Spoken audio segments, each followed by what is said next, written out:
potassium sulfate can be produced by the reaction between potassium sulfate is a salt. Okay, so we need to get a potassium sulfate. So the acid that is supposed to produce the sulfate ion would be sulfuric acid, also known as hydrogen sulfate. So sulfuric acid plus potassium hydroxide would end up giving you potassium sulfate and water. So since you can see in option C there is sulfuric acid, which is what that would give you sulfate ion, and potassium hydroxide is a base, so potassium sulfate salt will be obtained along with the water. So option C should be the right answer.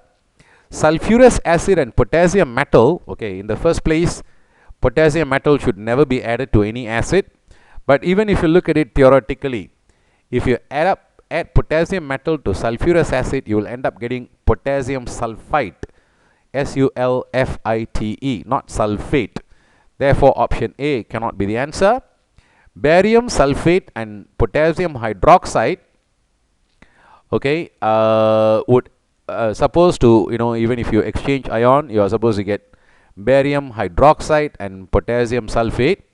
But however, barium sulfate itself is an insoluble salt. It's not going to react with potassium hydroxide. So option B cannot be the answer. And sulfur and potassium hydroxide, there is no such reaction of a non-metal reacting with an alkali. So therefore, we can't be using option D to produce potassium sulfate salt.